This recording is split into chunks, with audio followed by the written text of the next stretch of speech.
انتبه، فقد حركت ياء الإضافة بالفتح هنا، وبدأت بها التفعيلة الثانية لنفسي بكسر السين. يا فيما قد مفاعيل، أتيت فعول جاءت مقبوضة، للائم مفاعل. نلحظ أن التفعيلة الثالثة من الشطر الأول والأولى والثالثة من الشطر الثاني جاءت مقبوضات.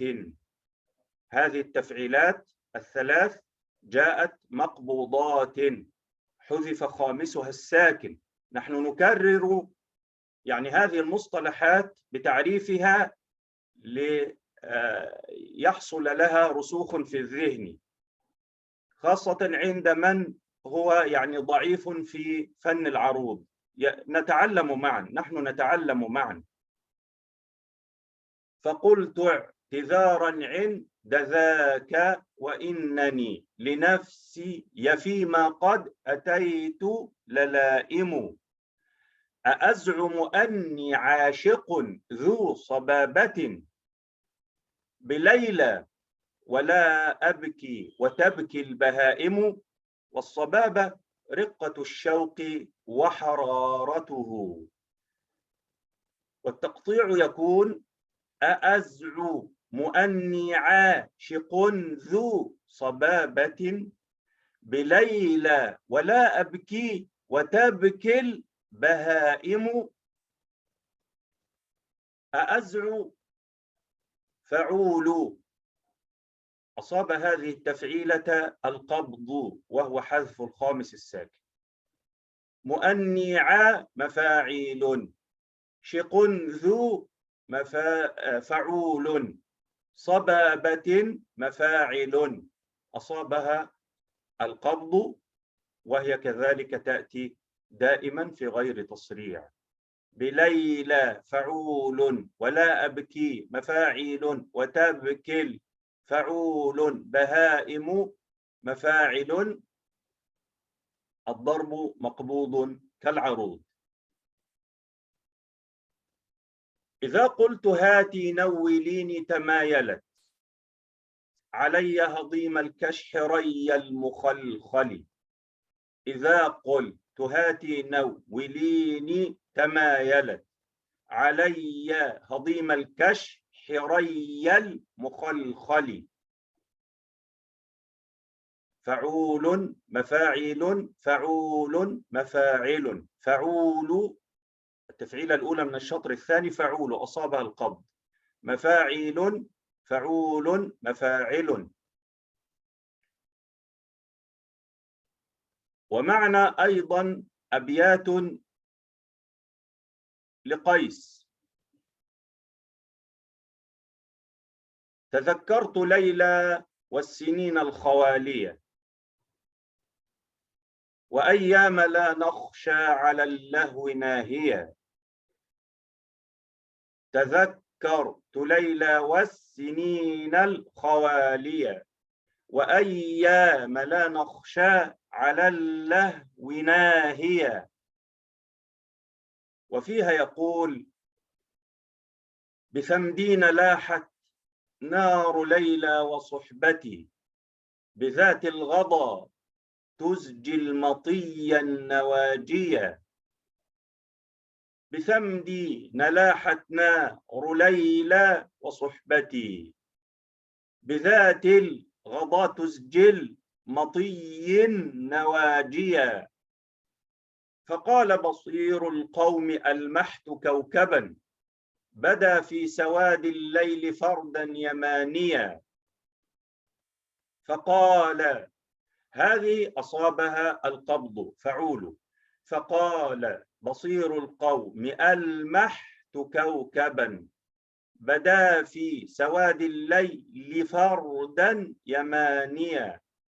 فقلت له بل نار ليلى توقدت بعليا تسامى ضوءها فبدا لي. فقلت له بل نار ليلى توقدت بعليا تسامى ضوءها فبدا لي. وهذه أيضا أصابها القبض، أي التفعيلة الثالثة من الشطر الثاني. وهافا بدا لي، الضرب جاء مقبوضا. فليت ركاب القوم لم تقطع الغضا.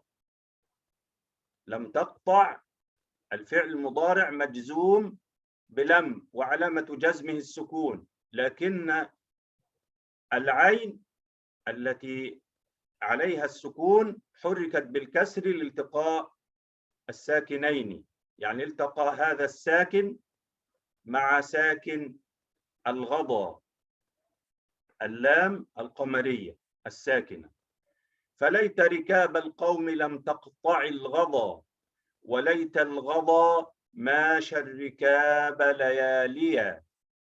فليت ركاب القوم لم تقطع الغضا، وليت الغضا ماشى الركاب لياليا. فيا ليل كم من حاجة لي مهمة، إذا جئتكم بالليل لم أدر ما هي. فيا ليل كم من حاجة لي مهمة، إذا جئتكم بالليل لم أدر ما هي. إذا جئتكم بالليل لم أدر ما هي. لام الليل لم أدر ما هي مفاعل. خليلي إلا تبكياني ألتمس، وحركت أيضا هذه الياء. خليلي إلا تبكياني ألتمس، خليلا إذا أنزفت دمعي بكى لي. خليلي يا إلا تبكياني ألتمس، خليلا إذا أنزفت دمعي بكى لي. فما أشرف الأيفاع إلا صبابة، ولا أنشد الأشعار إلا تداوية. فما أشرف الأيفاع إلا صبابة، فما أشرف الأيفاع إلا صبابة، ولا أنشد الأشعار إلا تداوية. الصورة الثالثة عروض مقبوضة وضرب محذوف، أي محذوف السبب الخفيف من آخره. صورة البحر هنا فعول مفاعيل، فعول مفاعل، فعول مفاعيل، فعول مفاعي، التي تساوي فعول. ددن دن ددن دن دن ددن دن ددن دن دن ددن دن ددن دن دن ددن دن ددن دن ددن دن ددن دن. هكذا توقع آخر تفعيلتين في هذه الصورة. أقيموا بني النعمان عنا صدوركم، وإلا تقيموا صاغرين الرؤوس. أقيموا بني النعمان عنا صدوركم، وإلا تقيموا صاغرين الرؤوس. نلاحظ أن التفعيلات الثلاثة الأولى جاءت سالمة في كل شطر، وجاءت العروض مقبوضة، وجاء الضرب محذوفا، فعول أو مفاعل. مثال هذه الصورة مع التصريع: ألا من لليل لا أراه يزول، طويل وليل المستهام طويل. ألا من لليل لا أراه يزول، طويل وليل المستهام التهام طويل. التفعيلتان الأوليان من هذا البيت جاءتا سالمتين، والتفعيلة الثالثة جاءت مقبوضة، فعول. فعول أراه رابعها متحرك، حذف خامسها الساكن. والتفعيلة الثالثة من الشطر الثاني جاءت مقبوضة، فعول أيضا، والضرب محذوف، فعول أو مفاعل. معنى قول السموأل بن عادياء، وهو من عرب الجاهلية اليهود، وكان مشهورا بالكرم والوفاء بالعهد، وله حصن مشهور هو الأبلق. يقول في مكارم الأخلاق: إذا المرء لم يدنس من اللؤم عرضه. وكذلك يروى: إذا المرء لم يدنس من اللؤم عرضه، فكل رداء يرتديه جميل. إذا المرء لم يدنس من اللؤم عرضه، فكل رداء يرتديه جميل. ترى أن العروض جاءت مقبوضة، والضرب جاء محذوفا. والتفعيلة الأولى من الشطر الثاني جاءت مقبوضة. يتابع السموأل قائلا: وإن هو لم يحمل على النفس ضيمها، فليس إلى حسن الثناء سبيل. وإنه، التفعيلة الأولى جاءت مقبوضة، فعول. وإنه ولم يحمل على النفس ضيمها، فليس إلى حسن الثناء سبيل. التفعيلة الأولى مقبوضة، العروض مقبوضة، التفعيلة الأولى من الشطر الثاني مقبوضة، والثالثة مقبوضة، والضرب محذوف. تعيرنا أن قليل عديدنا، فقلت لها إن الكرام قليل. تعيرنا أن قليل عديدنا، فقلت لها إن الكرام قليل. التفعيلة الأولى مقبوضة، العروض مقبوضة، التفعيلة الأولى من الشطر الثاني مقبوضة، والثالثة والضرب محذوف. وما قل من كانت بقاياه مثلنا، شباب تسامى للعلا وكهول.